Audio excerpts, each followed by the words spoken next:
خير او صباح الخير حسب وقت الفيديو اللي انت بتسمعني فيه. النهارده ان شاء الله جاي اكلمك عن الميكسن.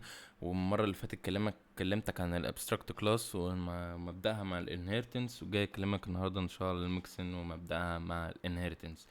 الميكسن فبالظبط نفس وظيفه الابستراكت كلاس، يعني هي برضو بتاخد فانكشن معينه او داله معينه علشان تنفذ لك حاجه في باقي الكلاسات بدل ما تقعد تكرر كود. اللي هيفرق بين الميكسن والابستراكت كلاس، الميكسن ان انت ممكن تعمل كذا واحدة وتستخدمها في اكتر من كلاس، وفي نفس الوقت الكلاس اللي انت هتستخدمه ده انت ممكن تاكستند من الكلاس اللي بعديه، فاهم؟ او تكستند من الكلاس اللي قبليه قصدي، وهكذا. فاهم؟ هشرح لك دلوقتي. ان انا والله جيت قلت له ان انت عندك هنا ميكسن باسم لوجر، عملت فيه void function باسم مثلا log، وبعت فيه المسج اللي انا عايز اطبعها. تمام. وجيت هنا عملت كلاس تاني بالداتابيس سيرفيس. هنا بقى مش هنقول له بيكستند من اللوجر، لا هنقول له with logger. تمام. طيب وبعديها عندي انا فانكشن تانية اسمها save data، بتاخد مني الداتا عشان اقدر استخدمها بره، او اقدر استخدم الكلاس ده في الفويد مين. تمام. قلت له والله ان انا saving data، وحطيت الداتا فيه، وعملت بعديها داتا سيفد، وعملت كلاس تاني باسمه السيرفيس بوز لوجر برضو اللي هو الميكسن الاولى. تمام. وقلت له والله ان انت برضو عندك فانكشن هنا باسمها void login، بعت فيه الاسم بتاع اليوزر ان هو بيحاول يعمل لوجن، وبعد كده لو هو تمام فبقول له ان هو لوجن successfully. تمام. وبعد كده عملت اوبجكت للاول كلاس عندي بالداتا بيس سيرفيس.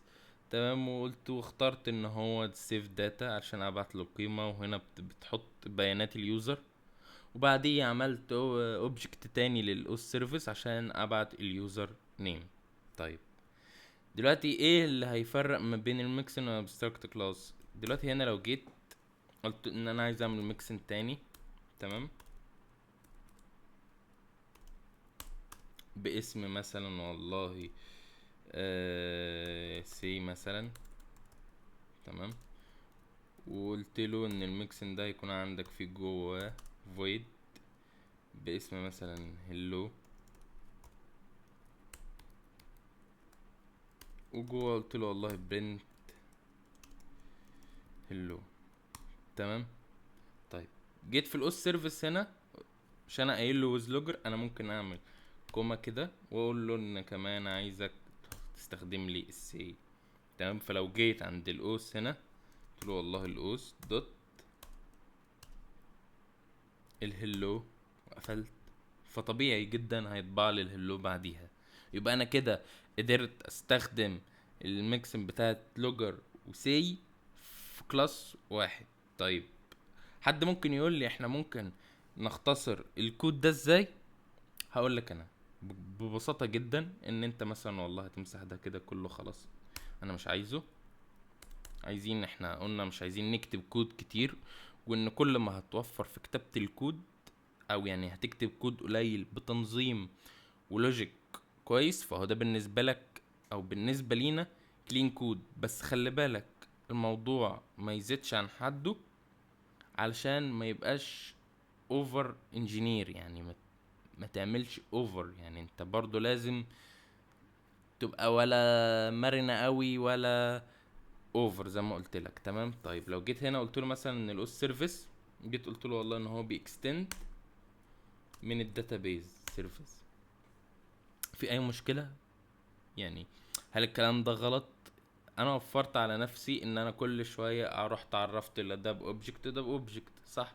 فلو جيت قلت له والله ان الاوس هنا دوت السيف داتا، جيت قلت له ان هو ده بتحط فيه اليوزر انفو مثلا، قفلت، فقال لك والله ان اليوزر فلان is trying to login. بعد كده قال لك login successfully save user data، بعد كده الداتا اتسيفت، بعد كده قلت له hello. ده كان كل الموضوع ببساطة، وده كان الفرق ما بين الميكسن والابستراكت كلاس.